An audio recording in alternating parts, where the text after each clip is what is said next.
Hey, welcome back to Transform Your Workplace. I'm your host, Brandon Laws, and this is the podcast where we explore the ideas, conversations, and tools that help you create a better experience for your people and build a workplace where everyone can thrive. Today's episode is brought to you by Xenium HR, and I want to highlight our learning and development programs because in times of change or challenge, it's more important than ever to invest in your people. At Xenium, we partner with organizations to deliver customized training programs that build leadership, strengthen communication, and foster resilience. If you want to develop your managers into confident, people-first leaders, visit xeniumhr.com to learn more. Now, today's episode is an important one. I'm joined by my colleague, Nicole Blevins, an experienced HR professional who's been on the front lines helping organizations navigate one of the hardest parts of running a business, which is layoffs.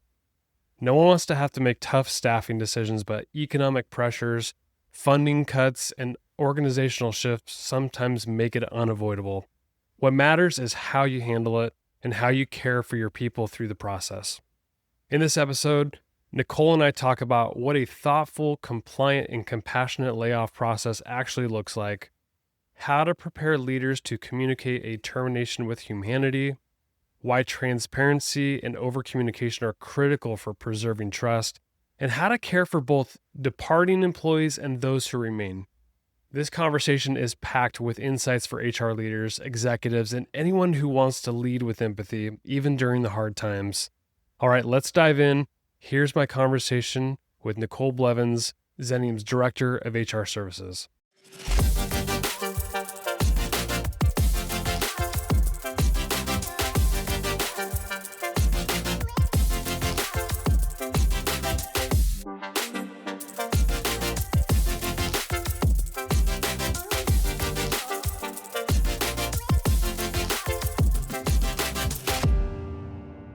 Nicole, it is such a pleasure to have you back on Transform Your Workplace. Thanks for coming on the show. Of course. Happy to be back. Unfortunately, we're going to talk about some negative stuff. As an HR person, you deal with a wide range of things with your clients, and we're going to talk about layoffs. And these things can happen. Unfortunately, right now, a lot of organizations are going through some troubling times. I know you've experienced this over the course of your career. And I think right now, some of your clients are possibly going through this. So maybe just let's start with an overview of what happens during a layoff. What kind of role do you play in this? And just kind of give us a broad overview.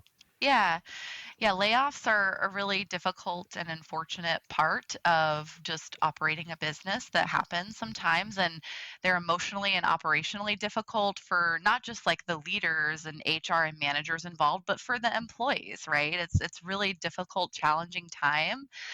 And it's important to handle it in a way that like protects the people and values the people and preserves your operations and culture and also is compliant, right? Is all of those pieces of things. And so kind of our role as HR professionals or at Xenium when we're supporting our clients through this is really to help the client navigate all the ins and outs of a layoff. So like I mentioned, it is emotional. And when you're in it and you know the people so well and so closely, it can be really hard to think about all of the considerations when we make a decision like this, right? What do we do with their final check? What happens with their benefits? What are some things that we can do to like ease the transition and support them? And so there's all these considerations that we as HR professionals, when we're supporting or consulting with our clients, will help walk the client through, think about, talk about, plan to make sure that it's as smooth of a process as possible, including like sitting in on those hard conversations and those meetings to be able to explain effectively like what the next steps are, what's going to happen with those final checks, how they can apply for unemployment, all of those pieces, and then just be there as a support system for the leaders that are having to have those really difficult conversations, and a support system for the employee as well that might have questions or not understand and just need some more explanation and some more support in the process. With some of your clients, if they're going through this, I don't know if it's like a forced, like they lay off several people, or if it's just like a one-off. Who's usually reaching out to you about this, and what's kind of your first like jump into action moment? Yeah, it's usually the executive director or, COO or CEO that is kind of looking at the budget and the organization as a whole and realizing that there are gaps. They don't maybe have enough funding to support the positions that they have, or they're just experiencing like a decline in their sales or their product or business, depending on the industry that they're in, and are trying to figure out creative ways to fill that gap. And so usually they're the ones that are reaching out to us, starting that conversation. And of course, we like want to exhaust all other alternatives first, right? Before having to make the difficult decision to lay our people off, because people are an organization's most important asset. Sometimes they're also the most expensive asset that the organization has. So we just want to explore other options. Like, have you considered a hiring freeze? Are there reduced hours options that we consider, or transfers within the organization? So just kind of trying to exhaust all of those other options to see if there are other cost saving measures we can consider, or operational efficiencies we can coordinate before we really dive into a headcount reduction.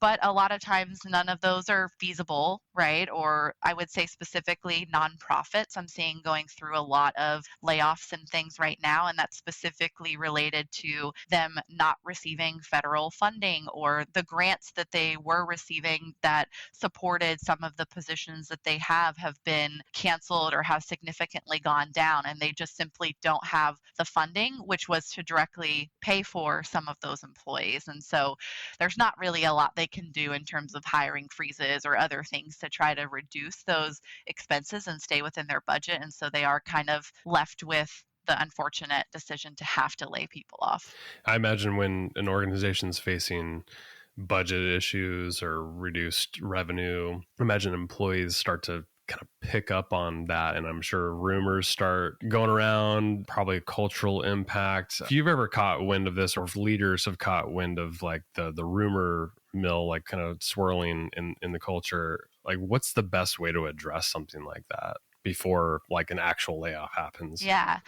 That's a really great point. And I think that a lot of times when leaders are making these decisions or going through this, they think that employees don't know or don't suspect, right? They're just kind of going about their day and connecting with us. But employees are smart, right? A lot of times, if you are in a nonprofit, for example, where the budget and things like that are super transparent and out there, a lot of times people are seeing that, right? Like your finance people that are looking at some of these numbers too are like, Something's off. yeah, this looks different. Or managers, like if you're having to have conversations with managers about like cutting costs in departments or things like that, employees will start to pick up on that and notice that. Or just like looking at what's happening with other organizations in the environment right now, like they might have questions about what that means for them. And so I think really like the best way to address that is to be like transparent, right? We can't say, oh, no, everything's fine. Like, don't worry about it, because it may not be, right? And we don't want to say that. It deteriorates trust if we do later now have to make that layoff decision. So I think it's just acknowledging like, yeah, we are in a tough budget cycle. We aren't having grants renewed like we hoped. We're doing our best to like partner with our HR partner at Xenium, or our accountant, or these other organizations or people within the organization to figure things out and see how we can get creative to keep the wheels moving here. And that's really the best that we can do. But just being transparent about that, calling that out. We don't want to say they have nothing to worry about, but we don't want to freak them out either. So it's just being transparent. Here's what I'm trying to do to figure this out. Continue to focus on your work. That's my job to figure that piece out.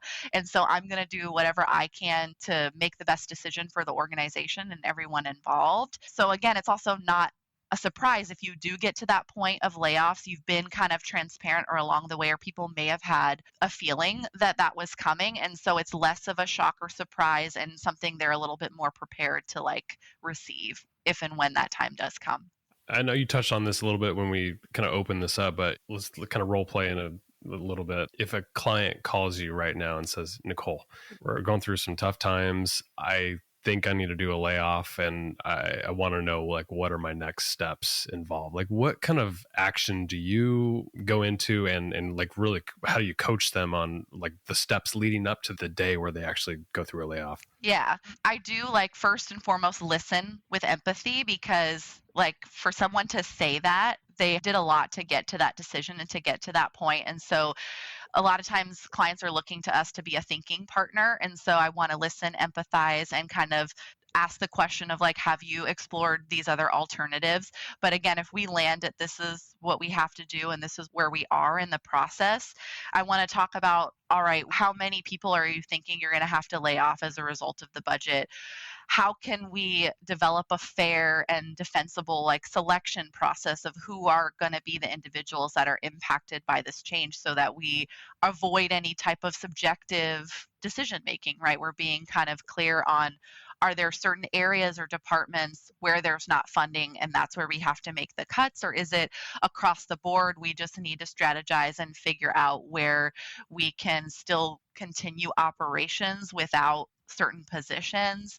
So just kind of talking through that, so we've got a fair selection process, preparing the documentation for that, the talking point and scripting of like how are we going to communicate this in the most respectful and empathetic way, and get our managers ready to be able to have these difficult conversations and have all the tools and resources ready for the employees that are going to be impacted in these conversations. For organizations who haven't really gone through something like this, like what's the best approach to this? And I know we were joking before we started recording, like every HR person's probably seen Up in the Air, George Clooney, Anna Kendrick, where they hire consultants to come in and do the firing, and they hand them a pamphlet and like they're on their way. But like that's maybe in some organizations that's reality. I think with the way we approach it, not the same way at all. Like, how do you go through something like that? And what do you tell the clients that you're working with, like the best approach on the day of? Yeah, that's a great Up in the Air example. I've definitely seen that movie, and yeah, not the best experience, as you can see if you've ever watched that movie. So it is a hard conversation to have, and a lot of clients are like, Nicole, can you just communicate this and you just do that for me? And what we try to say to clients is, we're not the decision makers, right? We didn't make this decision, and it's not going to be a good experience. The employee's not going to feel good about hearing that from us. They want to hear it from their manager or the leader that made the decision and is the person that they know and have been working with day to day. It's going to be received like so much better than if this person that they don't know as well is just, being very direct on the decision and sharing that and not recognizing their contributions and like reiterating that this is not about your performance. You've been an amazing performer and we highly value you as an employee. This is just the unfortunate position that we're in and the decision that we've had to make, and we would love to have you back in the future if our paths ever cross again, or we're happy to like be a reference and support you in finding another opportunity as quickly as possible. That's all things that I, as the HR person, can't say, or even if I did say, wouldn't have as much of an impact as it would if it was received from the manager or the leader of the organization. So that's usually what we suggest. And of course, like I'm happy to be there in the moment to support in that conversation, to like highlight and reinforce what you're saying to the employee, and also handle kind of the questions about final checks and, how am I going to get my W-2 at the end of the year, and how do I apply for unemployment and all those pieces. But I really want to support the managers with scripting and role playing beforehand, or whatever we have to do to get you comfortable with that, so it's a better experience for the employee. So yeah, that's kind of what I would say in terms of handling that conversation and how we can do it in a way that's respectful and empathetic while still recognizing what the business realities are. Years ago, we had a workshop as one of our past HR business partners, like I think created the content. It was a workshop called Termination with Humanity.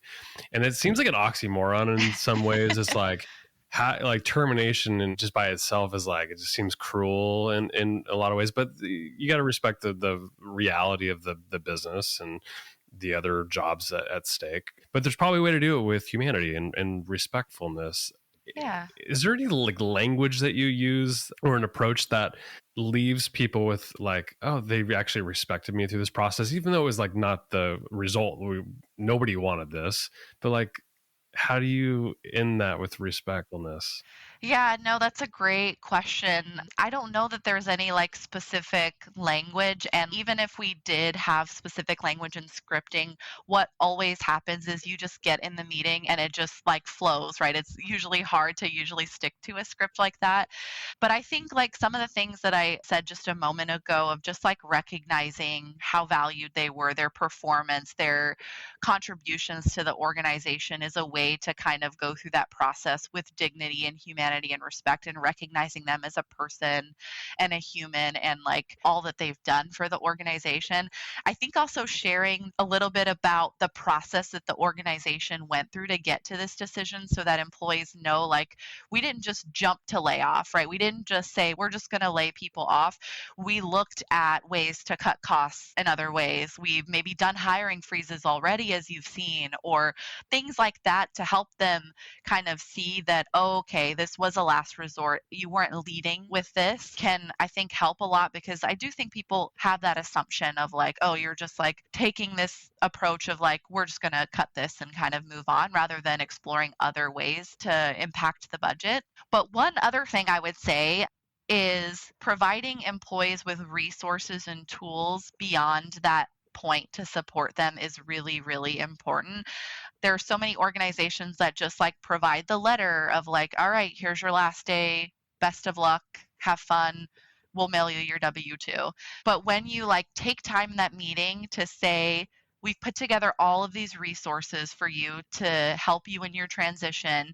Here's a list of local recruitment agencies that you can reach out to. Here's some helpful like resume tips, knowing that you maybe haven't updated your resume in a while and might need to do that. I'm happy to be a reference for you. Feel free to share my contact information with a future employer. Here's exactly how you apply for unemployment and a flyer with all the details that you need in order to submit that. And if you have any trouble, reach out to HR, Xenium, our partner, to help walk you through that process. So it's showing like that you care and want to support them beyond their last day with the organization, that you want them to be set up for success, can make a huge difference because there's not a lot of organizations that are doing that right now. And you see those kind of things in the news about these huge corporations that are doing layoffs and they just find out randomly in a meeting, get a letter, and they have to just figure everything out on their own. And it's hard, right? These are people with families and lives, and it's going to have a big impact on them. And so recognizing that and putting together tools and resources and things to help them along the way past that last day. Yeah. Not only is it the right thing to do, but I think like I come from the marketing side of the world of like employer brand matters. Yeah. And so like the things on the margins make a difference. So like treating people with like giving them kindness and respect on the way out can go a long ways in terms of your reputation and like people who eventually want to maybe come work for you. And I would think like Yeah. if you have the means for it, severance and continuation of Yes. benefits, a resume building, like if you can Yeah. afford some sort of budget around that, mental health support. I mean, I imagine a lot of these things are totally doable Yeah. for somebody exiting the organization and probably goes a long way in helping somebody with their next chapter in their life. Yeah. And they're not, a lot of them are not super costly. Many don't cost anything at all, just to provide like the EAP as a resource and just being available to help answer questions and stuff. So I recognize that there are budget considerations, right? Which is why we're having to make these decisions. But there are things that you can do to support beyond the last day that don't cost a lot or anything at all. The cultural impact of something like this is probably something that has a ripple effect long term. Yeah. People who stay, who were not caught in the layoff, probably feel guilty, Yeah. have some sort of shock, are probably waiting for the other shoe to drop. Like, am I next? Yes. How do HR and leaders navigate this so that we can put the rest of the organization at ease and not feel guilty for like, I wasn't cut during this layoff? Yeah, that's a real thing. Survivor's guilt in those types of situations is a real thing. The culture definitely takes a hit. I think back to just other client situations that have come up recently where, there's someone in the organization that's been there 10 plus years that is part of the layoff that everyone knows and loves. And, a lot of people are devastated by that. Like my friend and someone that I've known for so long was impacted by this and feeling guilty about that and wondering like if this could happen to someone that has been here for so long, what could happen to me?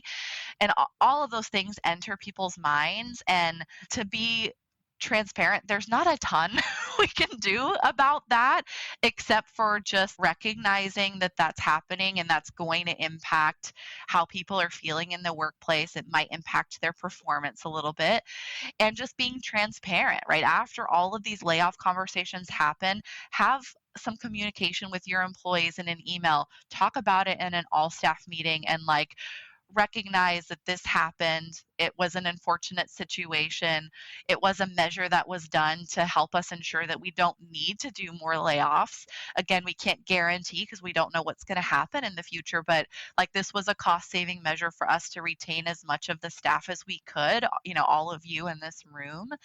And it's our hope that we don't have to do something like this again. And we recognize that this is hard to deal with. And here are your resources as employees. You have the employee assistance program, you have PTO if you need to take some time off to process. We understand if you are struggling with an increased workload, like talk to us about that and your manager, and so we can figure out how to find ways to support you or more efficient ways to do the work so it's not so much of a burden on the people that are left. So I think all of that is really all you can do, and it does make a difference to just like acknowledge it and not move on and pretend like it never happened.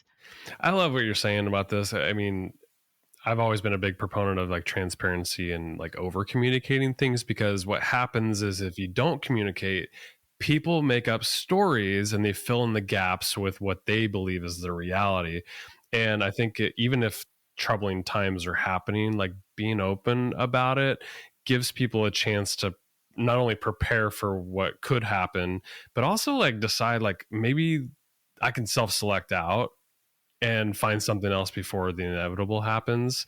I don't know. I just like, I'm a huge proponent of just over communicating. And I think that's better than not saying anything at all and then just being completely blindsided. Cause I think culturally, like that's more damaging, not saying anything at all. And then just Yeah. out of the blue, like big layoff happens. And then, I think that can do major damage inside of a culture.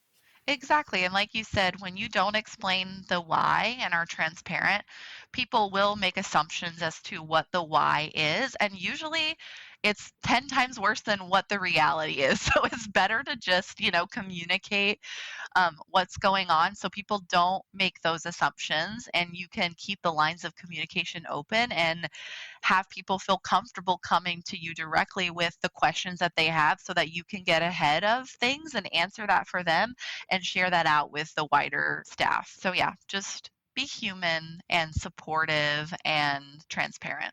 Nicole, this has been super insightful. I imagine organizations who've never gone through this have no idea how to approach this. So if you could speak to those organizations who like are maybe dealing with troubling times and are maybe facing a layoff, what kind of advice would you give in preparation for that, or even like offer up like you can help? Xenium can help.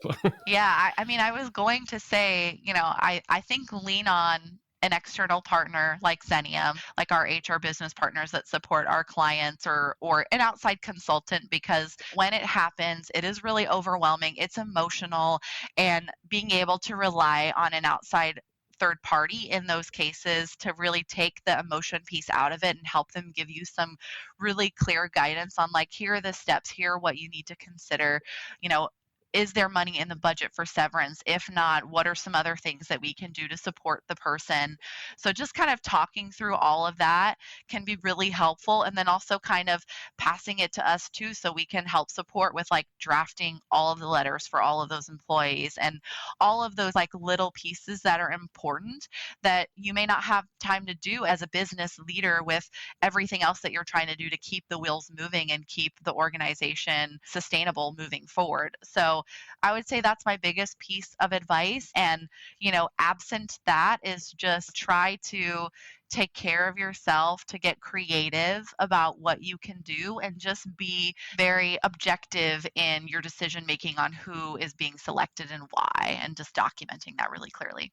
You touched on something that I think is really important too, is like most leaders, unless they're like they have no soul at all, don't want to ever go through something like this. Yeah, And so taking care of yourself as a leader, yeah. like pre and post layoff, just making sure that you're listening to your body, taking care of yourself. Because for many of us, we've got to put on our oxygen mask first in a lot of ways. Otherwise, we can't show up to take care of our other people that rely on us. Exactly. Yeah.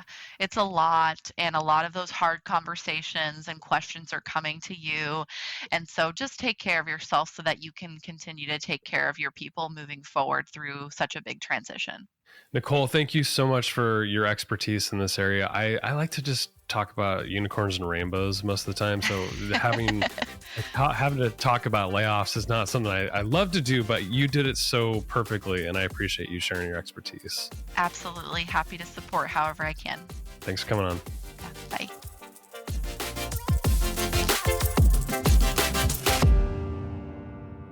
Hey, thanks so much for tuning in for today's episode of Transform Your Workplace. The content on this show is strictly for general information and educational purposes only, so that you can go transform your workplace in a positive way. The views, thoughts, and opinions expressed on the show are the guest's own and don't represent the views, thoughts, and opinions of either Xenium HR, the sponsor of the show, or me, the host, Brandon Laws. Additionally, Xenium HR or myself, Brandon Laws, doesn't endorse any guest, their business, or any organization they represent, so discretion is advised. We encourage you to work with a trusted advisor to find a custom approach that fits your organization's needs. Thanks for tuning in to today's episode.